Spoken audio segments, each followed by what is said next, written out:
ari nk'uwamamagaraga ahita mbona kari mu mikino nabona kari mu mikino rero simufate cyangwa nanamufata nkamubwira nk'abiri ntejo uzongere ubwo nawe yabona birarangiye ntiyongere kumamagara abandi babona simbafashe bimwe nakubwiraga byo kutagira ikinyabupfura ukabona aranditse kuri telefone kuri message ahise yandika ngo waramutse ngo mpanurira ubwo nyine icyo gihe nawe ubu byumva bikurikije nuko iyo message ije ariko icyo gukora umurimo w'Imana narawukoze abakeneye ubufasha narabubahaye na nubu kandi baracyamamagara ndacyabutanga njewe niba mwukundi manyemeza kugusengera ndagusengera niba mbujije hari impamvu ikimwe cyo niyo ngiye kubasengera mbanza kubabwira mbabwira kwizera cyambere nkababwira kwihana kabiri nkababwira kwizera ibyo bintu bibiri iyo bifite urwose nibyo bagusengeye bigira gute birakunda ko nzanye ijambo rivuga ngo ni muhumure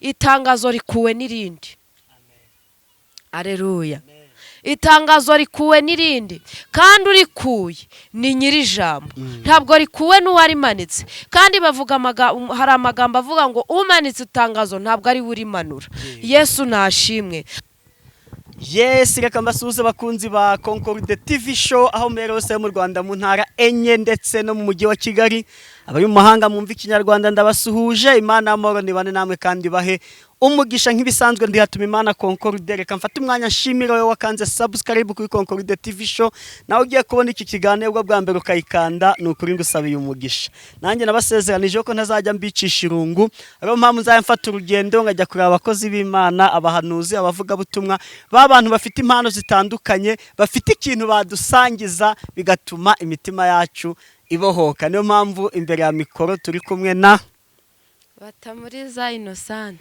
yego Batamuriza Innocent tuguhaye ikaze kuri Concorde TV show murakoze cyane yego reka ubanze udusengero uganga Imana bane natwe muri iki kiganiro dusenga Imana turagushimye uwera wa Isiraheli turagushimye Imana ivuga bikaba yategeka bigakomera izina ryawe nirihabwa icyubahiro tugushimiye ko wabanye natwe ukabana n'abandi bose data wa twese ukatuyobora tukaba tugeze iki gihe turi amahoro izina ryawe nirihabwa icyubahiro uyu mwanya turawukuragije kugira ngo ubane natwe ari abadukurikiranye ari natwe ubwacu uduhiranye n'umwuka wawe wera byose bibe uko ushaka mu izina rya Yesu amen yego Innocent tuguhaye ikaze murakoze Mama Isabel yego Mama Chris yego warwaye narwaye ariko Yesu hari uko ari kubigenza ko nago byari byoroshye nago kurikije ukuntu nafashwe byari biteye ubwoba noneho sinjye nyine n'umugabo wanjye nawe yari yafashwe we arembye kundusha umwana nawe niba ari ukubyonka nawe yari ameze nabi ariko Imana yakoze imirimo n'ibitangaza umugabo yarakize umwana yarakize nanjye urabona ko nakize nubwo bitari cyane ariko Imana iri gukora yego uretse uburwayi se bwaje mu rugo ahandi mu rugo amakuru ni meza cyane umutekano ni wose nta kibazo yego nta gikuba cyacitse ntacyo yego amakuru mu murimo w'Imana umurimo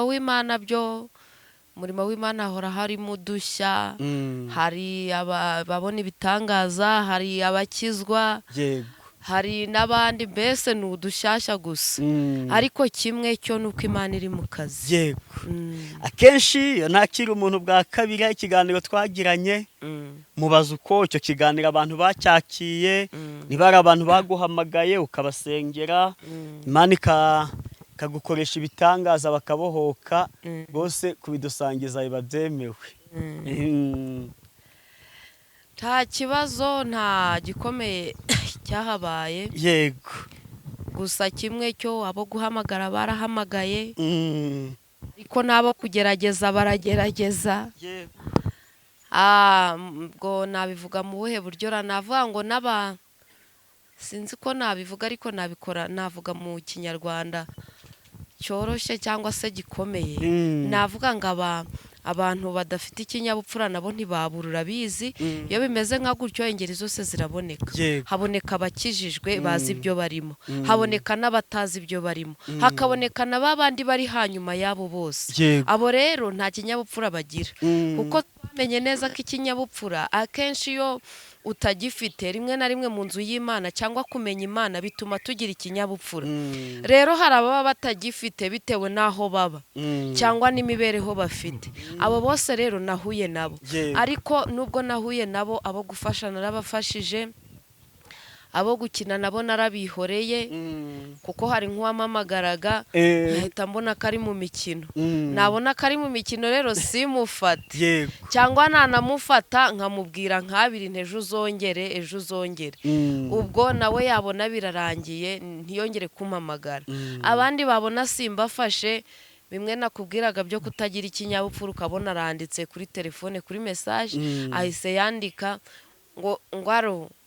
ngo waramutse ngo mpanurira. Ubwo nyine icyo gihe nawe ubu byumva bikurikije nuko iyo message ije. Ariko icyo gukora umurimo w'Imana narawukoze, abakeneye ubufasha narabubahaye, na n'ubu kandi baracyamamagara ndacyabutanga. Njyewe niba mwuko ndima nyemeza kugusengera ndagusengera, niba mbujije hari impamvu. Ikimwe cyo niyo ngiye kubasengera mbanza kubabwira, mbabwira kwizera. Cyambere nkababwira kwihana, kabiri nkababwira kwizera. Ibyo bintu bibiri iyo bifite rwose nibyo bagusengeye bigira gute birakunda. Naho iyo ari ntabyo uba umeze nk'uri kumena amazi ku nkoko. Reka bari ko mbivuga. Nose mama Isabel, ushobora kubona telefone iguhamagaye iri gusona, Imana ikakubwira yuko uwo muntu ari mu mikino, ikakubuza kumwitaba. Cyane bibaho, ukayireba ntuyitabe. Bibaho, nkayihorera. Cyangwa se umuntu akamamagara twaba tukivugana, ako kanya nkahita mbona gahunda ye. Icyo yarashaka ko nkora sinyikore, cyakora gusenga byo nkarisenga, ariko simubwire ngo Imana ngo gucya, kuko Bibiliya niyo yabivuze neza, iravuga ngo ntago ibyo kurya by'abana banjye ngomba kubihereza imbwa. Muri Bibiliya biranditse, ntago ari byo nihimbiye. Rero n'impano z'Imana cyangwa se amagambo y'Imana ntago ari ayo gutagaguza no kubatayakeneye no kubashaka abantu bameze mbese babuze icyo bakora. Abantu bajya bamugani bahamagara bari kugerageza ngo reka twumve, reka turabe koko ko ari umukozi w'Imana, reka tugire ute. Abo babaho ntabwo babura, ariko bagerageza batagerageza nta kizabuza Imana gukora. Kandi kimwe cyo nuko dufite umukiza wadukoze ku maso, iyaje nka gutyo rwose Imana igira guki ikagira gute ikabikumenyesha, warangiza nawe ukamukorera ibyo Imana igutegetse cyangwa se ukamwihorera. Nose ari ntago aribo batumye urwara, uko dore ko kubana ikiganiro hari muzima cyagiye, none twongeye guhura warwaye. Ntabwo abantu baguhamagaye hari batumye urwara. Ntabwo ari uburwayi, urabizi burizana. N'igihe n'ikire nacyo kibaye kiburabizi nk'iki gihe cy'imvura, abantu benshi bakunda kurwara ibicurane, umutwe, mbese ibintu nk'ibyo ngibyo. Rero nanjye ntago nyandwara ibindi, ariko umutwe, ibicurane n'inkorora ni ibintu bikunda kuza, kandi iyo bije birandambika. Ntabwo rero nagira uwo ndenganya, kimwe cyo nuko Imana yakoze nkurikije uko nari mfashwe. None se akabazo k'amatsiko, mu kanya hano usanze hari umukozi w'Imana, nako ntago agemera ko tumwita umukozi w'Imana, umwana w'Imana mutuye. Hajyaho ati nyaboneka ntugende utansengeye. Uvuga ngo gutya iyo ufite ikibazo nawe ukenera umuhanuzi mugenzi wawe ngo agusengere, cyangwa nawe wakwisengera. Byose birashoboka, kuko impamvu bishoboka turafashanya. Niyo mpamvu tuva no mu rugo tukajya mu nsengero, tuba dukeneye ubundi bufasha. Cyangwa se nawe ugahamagara undi muntu ngo mwisungane musengane. Niyo mpamvu rero, kuko byose ubyishoboreye wakigumira iwawe, avatika ngo umaye igihe ndategeka, igihe ndasengera ndasenga, ariko kubera ko dukenerana, niyo mpamvu natwe dukenera abo kudufasha. Undi nta muntu wigira ati umuntu anagirwa n'abandi. Ntawe umuntu agirwa n'abandi, kuko hari n'igihe nk'ubu mba ndembye ndi umuhanuzi, ndi umukozi w'Imana nasengeye n'abandi benshi, ariko nkaba mfite nk'ikigugu, nkaba mfite ikintu kinzonze kimbujije amahoro n'umutekano. bikaba ngombwa ko wowe muhanuzi wundi Imana iguha izo mbaraga ukaza ukansengera kigahita kivaho. Ni gutyo bigenda, tugira impano ariko buri wese afite impano ye. Yego. Ngusetse rero akantu nibutse mu kiganiro twagiranye, nkubajije imyaka uba ufite imyaka 25, ndatangara. Undi muntu wampamagaye reka musuhuze inshuti yanjye muri Zambia yitwa Diane, ni Umurundi rwose nakomere cyane, kandi nawe Imana ihaze kwifuza kwe, ibyo yifuza ku Mana rwose ibimuhe mu izina rya Yesu. Amen. Hamwe mbese ubwo ntabwo wabeshye? Oya, abantu si barabeshya bakabeshya imbaga ingana. Ndabizi si wajya kubeshya ukabeshya abantu bangana gutya. Oya ndago nanjye narebye ngo mbona 25 yirengeje. Ndago ntabwo yabeshya, ntabwo yajya kubeshya kuri kamera. Ntabwo wabeshya abantu bangana kuri. Ahubwo hari abantu bagira taye ku buryo urakira.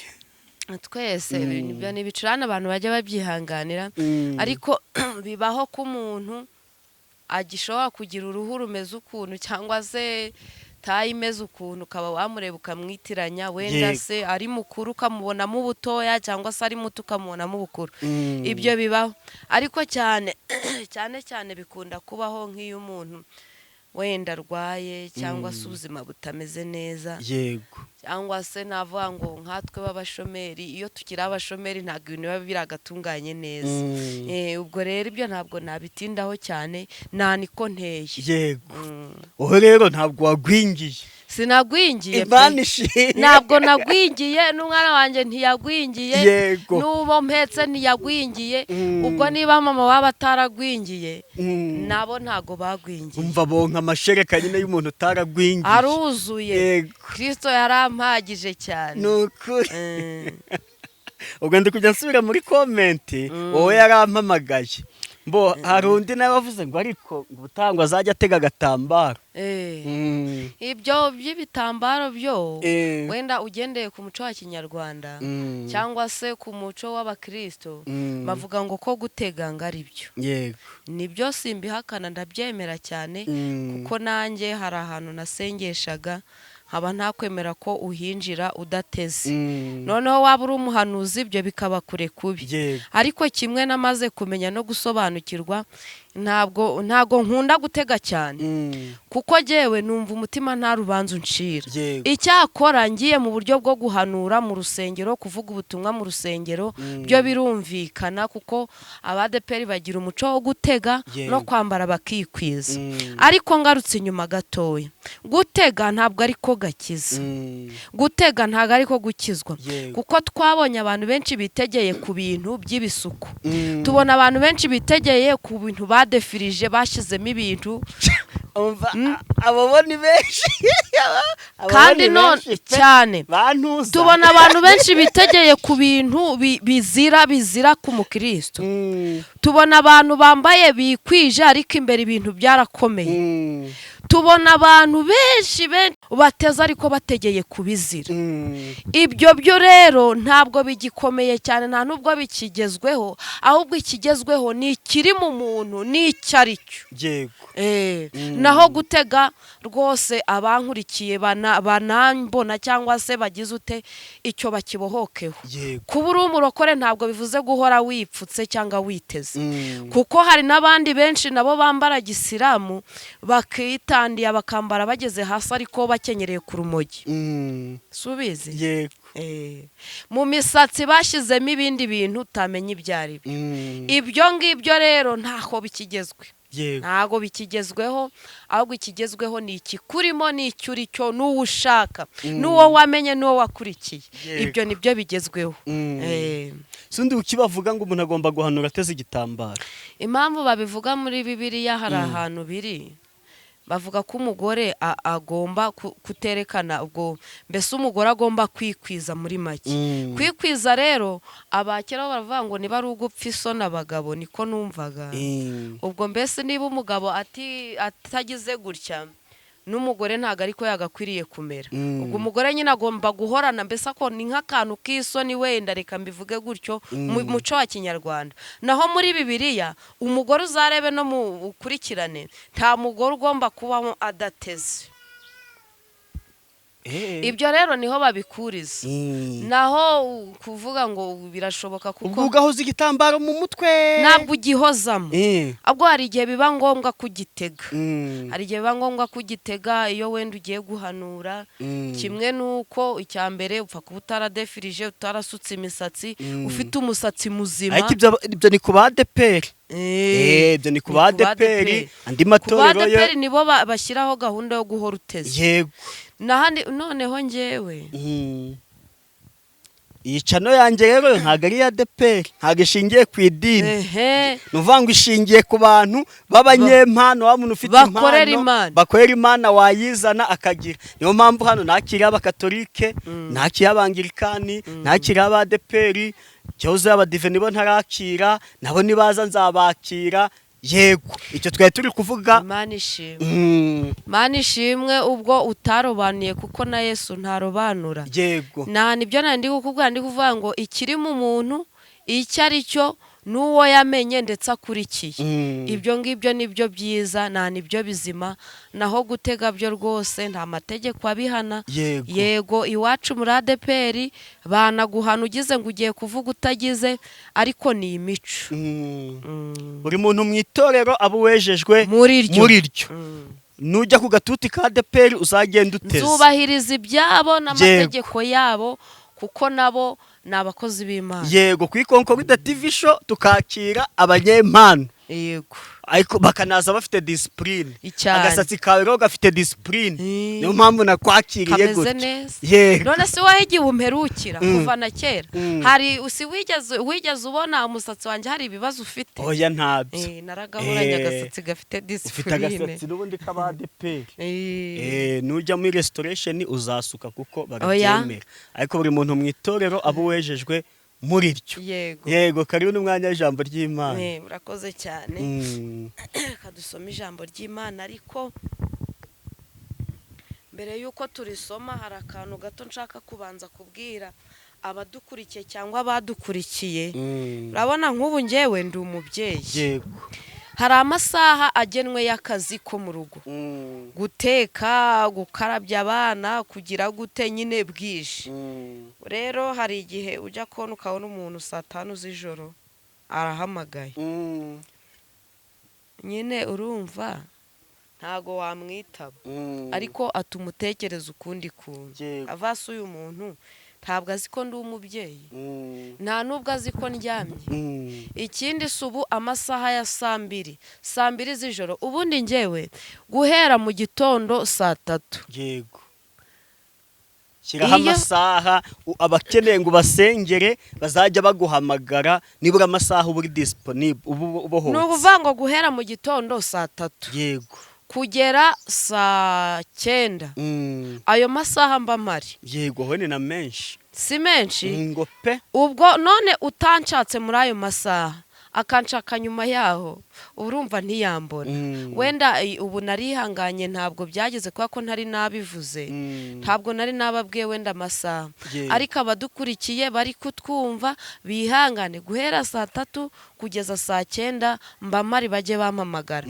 hagize igihinduka umpamagaye ayo masaha nakubwira ntibyahindutse wihangane nka guhinda isaha naho guhamagara mu gitondo umwana bagiye kujya ku ishuri mba ndi kumutegura andi masaha wenda ya 10 guhera 10 kugera 3 n'igice aba ari amasaha yo gutegura ibyo mu rugo no kujya kuryama ubwo urumva ntako ntagize ariko nagize ubwo nubura 2 3 4 uzabura 4 nubura 5 uzabura 5 nubura 6 uzabura nawe ubwo waba ntanoza kandi ikindi nabwira abantu dusenge ariko harimo no kwihana kuko ibyo twakora byose tutari kwihana nta mumaro ikindi ku cyumweru ni umunsi wo gusenga kwirirwa imbere y'Imana kuboneka byo ni ukuboneka 9 ubwo nta gasaha kamwe reka mbivuge gutya icyakora urembye na wenda ugahamagara nabwo Imana icyo tuyikundira ni kimwe. Hari igihe umuntu aguhamagara arembye, nk'urugero hari umuntu uherutse kumpamagara aranshimisha cyane, numva nuzuye mwuka wera. Iyo ugize amahirwe ugahamagarwa n'umunyamwuka nkawe birakunezeza. Hari igihe rero umuntu aguhamagara agasanga ucanye ku maso urakanuye umeze nka kamera, noneho ugahita ako kanya ufotora utiriwe unasenga, utiriwe ntacyo muvugana.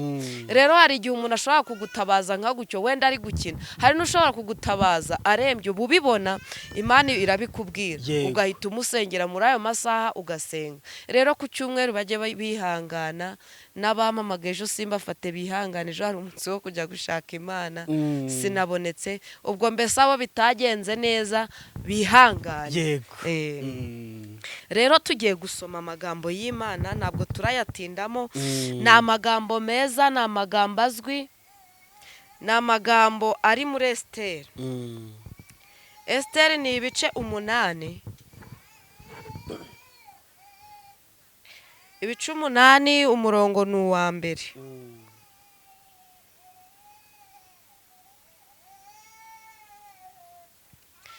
Bahera ku murongo wa mbere, turihuta cyane dushaka kugira ngo twumve inkuru ya Morodekayi. Uradufasha, uragarukira ku murongo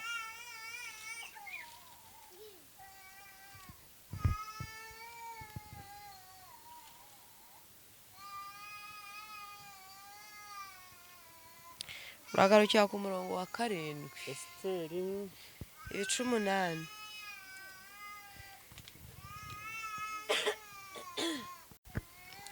Kadusome mu izina rya Yesu. Esiteri ibice 8 ku murongo wa mbere kugera ku wa 7. Yego, Esiteri ibice 8 dore ku murongo wa mbere. Umutwe w'amagambo uravuga ngo Moridekayi akuzwa, iteka ryo kwica Abayuda. Uwo munsi umwami Ahasuwerusi agabira umwamikazi Esiteri bya Hamani, umwanzi w'Abayuda. Maze Moridekayi aza imbere y'umwami, kuko Esiteri yari yavuze icyo bapfana. Umwami ahera ko yiyambura impeta iyo yari yatse Hamani ayiha Moridekayi. Maze Esiteri aha Moridekayi ubutwari bw'ibya Hamani. Hanyuma Esiteri yongera kuvugira imbere y'umwami, amwikubita imbere amwinginga arira, ngo amareho inama mbi ya Hamani Umwagagi n'imigambi ye yari yagambiriye kugirira Abayuda. Umwami atunga Esiteri inkoni y'izahabu, nuko Esiteri arahaguruka ahagarara imbere y'umwami. Aravuga ati, umwami nabishima kandi niba mutonnyeho ibyo mvuga bikamutunganira, nkaba nkundwakaye, ndabinginga ngo bandike inzandiko zo gukura izo Hamani mwene Hamedata Umwagagi yagambiriye akazandikishiriza kurimbura Abayuda bari mu bihugu by'umwami byose. Mbese nabasha nte kwihanganira kureba ibyago bizaba ku bwoko bwacu? Cyangwa nabasha nte kwihanganira kuzareba bene wacu barimburwa? Umwami Ahasuwerusi asubiza umwamikazi Esiteri na Moridekayi Umuyuda ati, dore ngabiye Esiteri ibya Hamani. Umwami Ahasuwerusi asubiza umwamikazi Esiteri na Moridekayi Umuyuda ati, dore ngabiye Esiteri ibya Hamani, kandi we bamumanitse ku giti, guhora kubangurira ukuboko kwe kugirira nabi Abayuda. Dukomeze.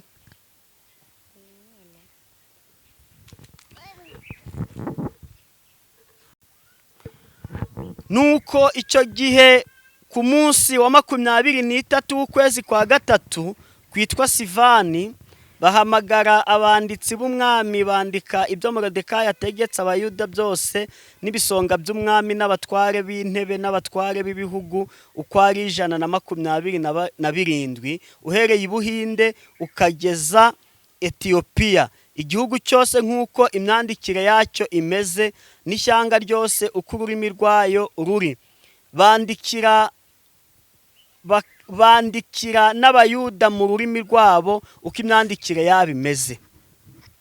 nuko Moridekayi abyandika mu izina ry'umwami Ahasuwerusi, abihomaho ikimenyetso cy'impeta y'umwami, yohereza intumwa zijyana izo nzandiko bahetswe n'amafarashi, akorera umwami kandi afite imbaraga, yakenurirwaga mu kiraro cy'umwami. Muri izo nzandiko umwami yemerera abayuda bo mu midugudu yose ngo baterane birwaneho bashikamye, kugira ngo bazice barimbure bamareho ingabo zose z'amoko yose zo muri ibyo bihugu zizabatera, bice n'abana babo bato n'abagore babo, bajyane ibintu byaboho iminyago. Twakire neza ijambo ry'Imana. Amen. Yesu nashimwe. Yesu ahimbazwe. Amagambo igitumye nyasomye, hari impamvu kandi ni impamvu ikomeye. Ni impamvu umuntu wese atapfa kumenya, ni impamvu umuntu wese atapfa gusobanukirwa, ariko hari abantu b'Imana barengana. Abantu b'Imana bamaze igihe kinini cyane mu bintu babamo, ariko biri guterwa n'abandi. Uwiteka nkaba mbazaniye ijambo ryo kuvuga ngo uko byagenda kose, niba hari itangazo ryamanitswe cyangwa se niba hari itangazo rimaze gusakara wenda ribi ku buzima bwawe, Uwiteka afite ubushobozi bwo kugira gute kumanika irindi ririkura mu izina rya Yesu. Amen. Aya magambo ni igihe Moridekayi n'abayuda bene wabo, icyo gihe Esiteri, ukurikije ni inkuru ndende, icyo gihe Esiteri yari amaze kuba umwamikazi, ariko ngo uyu mugabo Moridekayi ngo yahoraga ku irembo ry'ibwami. Hepfo cyangwa se haraguru gatoya havuga ukuntu ngo umwami yari adasinziye amaze kumenya ibyo Moridekayi yamukoreye. Ibyo amaze kubimenya rero nibwo hateguwe cyangwa se hategetswe yuko igiti bari baramumanikiye cyo kugira ngo abambweho, uwari warakimanitse yari umuntu witwa Hamani. Hamani ngo yari igisonga cy'umwami, mbese ubwo yari umuntu ukomeye ibwami muri makeya. Noneho Hamani arangije amanika icyo giti, aravuga ati byanga byakunda, kuko urumva bwari ubwoko bubiri.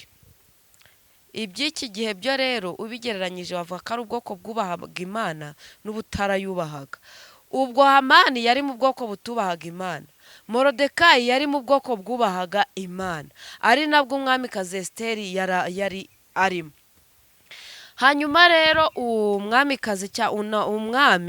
amaze kumenya ibyo byose uko byagenze, arangije avuga ati koko, kuko Esiteri yari yatakambiye umwami, yamubwiye uko byagenze, ubwoko bagiye kubumara, amaze igihe kinini ari gusenga, ari gusengera bene wabo. Ni inkuru ndende, ntabwo wayivuga ngo uyirangize, bisaba kugira ngo usome igitabo cyose abantu basobanukirwe.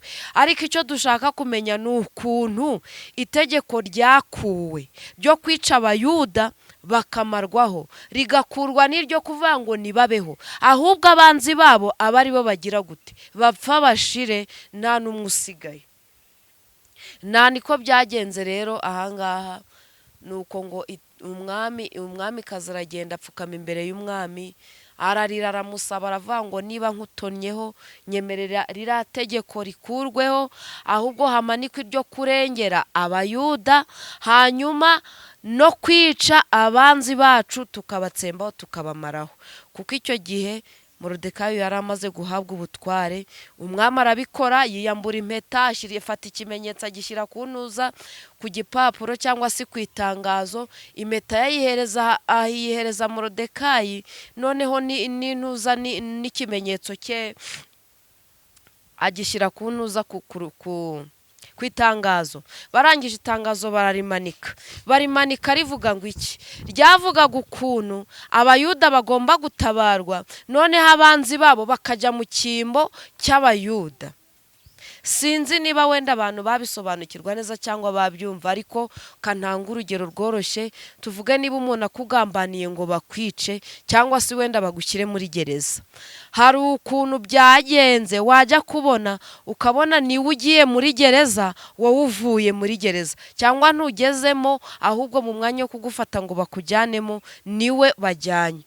Icyo gihe nta nibyo byabaye kuri Moridekayi n'ubwoko bwe. Akaba ariyo mpamvu ndi kuvuga byanuka bitanuka, wavugwa utavugwa, wakubitwa utakubitwa, uko byagenda kose Imana izanye ikinyuranyo ku buzima bwawe. Ije kunyuranya ibibi, ije kunyuranya amaboko y'abagome, ije gufata ikibi aho cyicaye ikagisimbuza icyiza. Ije kugukura ku ntebe wicayeho y'igisuzuguriro ikagushyira ku ntebe yo kugira gute, yo gutabarwa. Ije kugukuraho uburwayi umaranye imyaka myinshi, yarangiza ikagushyiraho ubuzima buzima. Ije kugukuraho ikintu cyose kigutsikamiye cyangwa kigutsindagiye kugira ngo uvaho wari uri habi ujya heza. Ije kumanura amatangazo yamanitswe. Muri iyi minsi hari amatangazo ari kumanikwa ku bantu menshi cyane abavugaho amatangazo abavugaho ibibi, amatangazo abaharabika, amatangazo y'ubugumba, amatangazo y'ubukene, amatangazo y'ubushomeri, amatangazo y'inzara, amatangazo y'ibibazo bitandukanye. Ariko nzanye ijambo rivuga ngo nimuhumure, itangazo rikuwe n'irindi. Aleluya. Itangazo rikuwe n'irindi, kandi urikuye ni nyiri jambo, ntabwo rikuwe n'uwarimanitse. Kandi bavuga hari amagambo avuga ngo umanitse itangazo ntabwo ari we urimanura. Yesu nashimwe. Abantu b'Imana ntibahumure, ahubwo bongere kwizera,